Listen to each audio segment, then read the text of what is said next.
prachardana vidaranabhyam va pranasya. The mind is also calmed or steadied by expelling and restraining breath through pranayama.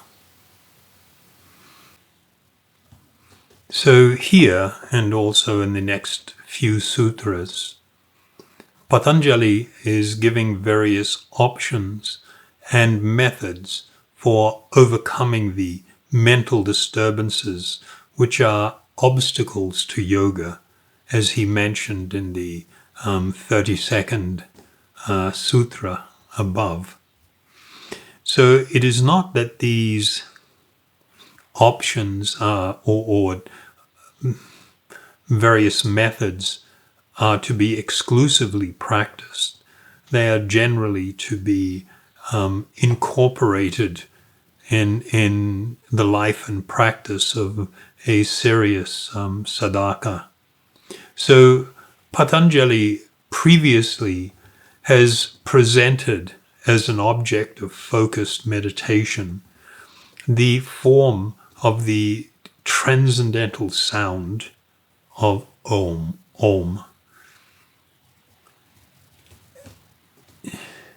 So Patanjali clearly prioritizes an Ishvara-centered form of meditation by his placing Ishvara as the first on the list of available options, and also by dedicating so many sutras to him, to Ishvara.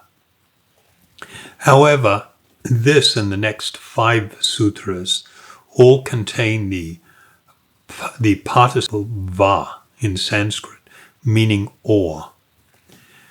They are therefore all considered optional alternatives for fixing the mind in order to eliminate the distractions to yoga. But they do not replace this previous sutra mentioned above. Patanjali only briefly refers here to pranayama in the context of it being the alternate methods, or one of the alternate methods, to help the mind become one-pointed. So more detailed references to pranayama will come much later in the second pada, on the 49th to 51st shloka, and it is explained in the context of being one of the 8 limbs of yoga, this Ashtanga yoga. And so we won't go any further with it here, since it will be taken up at a later time. Thank you.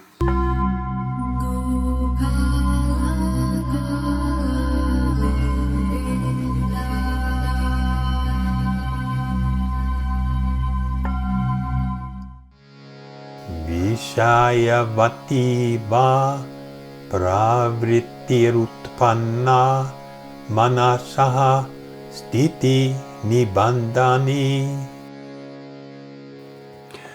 Those forms of concentration that give rise to extraordinary sense perceptions, called Vishayavati, bring about steadiness or tranquility of the mind. Here the term utpanna manasa, arising or produced in the mind, mentioned by Patanjali. The mind, manas, and not chitta, are used here because the mind is sometimes referred to as being the 6th sense, because it is a repository of all sensual experience.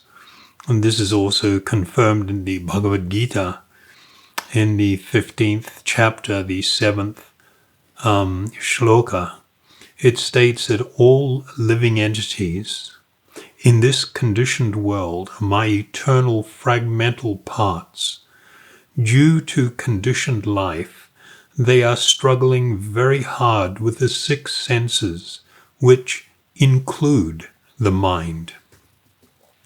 So, Vishayavati refers to one who has acquired extraordinary sense perception.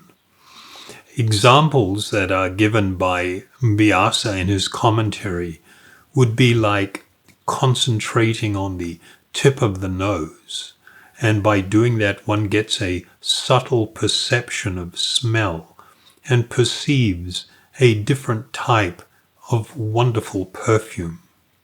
So Swami Hariharananda says that unless such contemplation is practiced continuously for a day or two, its effects will not be realized.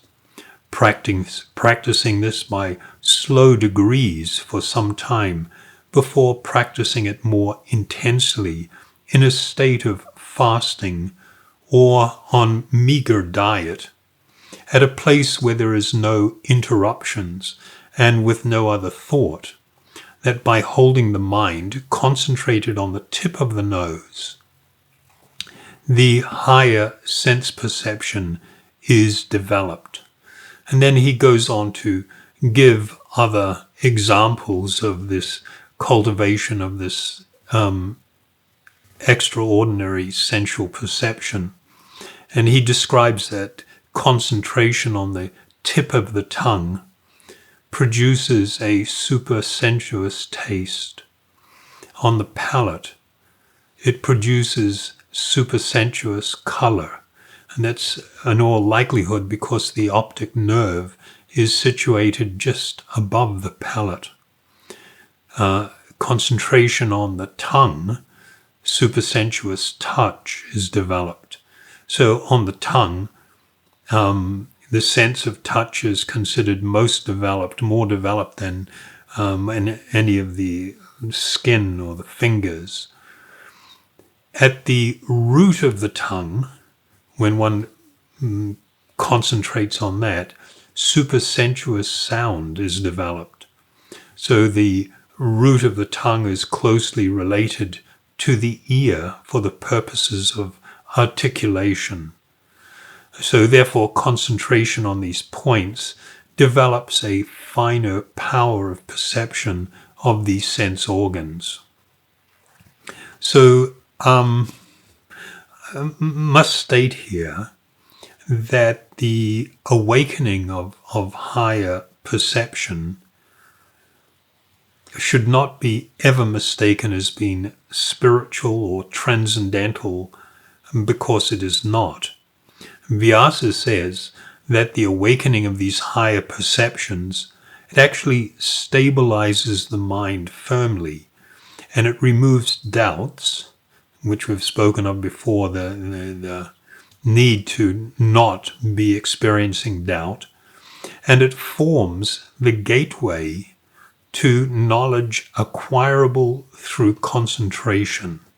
So the reason he states that is the removal of doubt and the strengthening of faith, shraddha,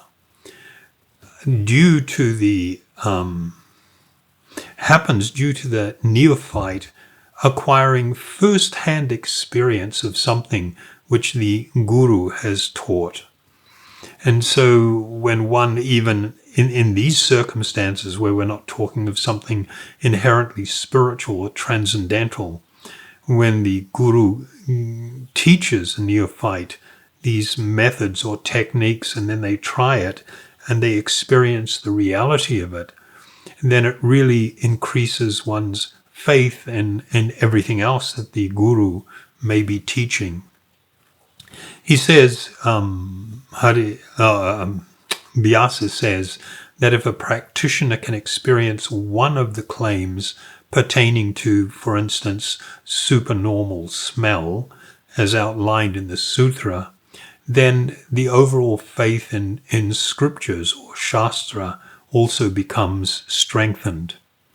Vyasa also states that such perception of the sun, the moon, planets, jewels, or lamps are also regarded as objective perceptions, meaning that one can gaze intently at these things, then close one's eyes and continue to see these objects within the mind.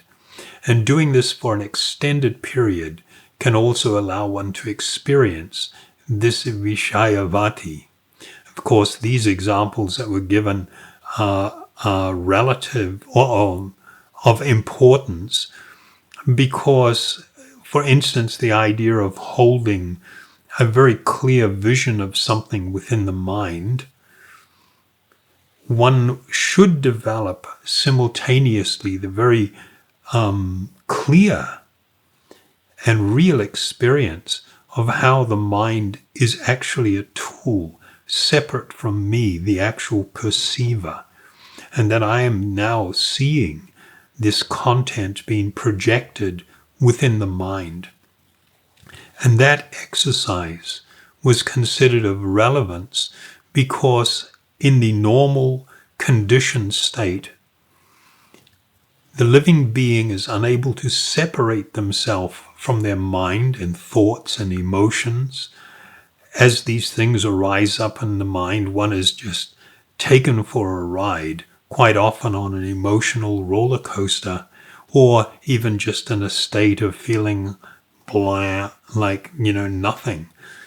All because of a complete and utter absorption in the mind, which is the material condition.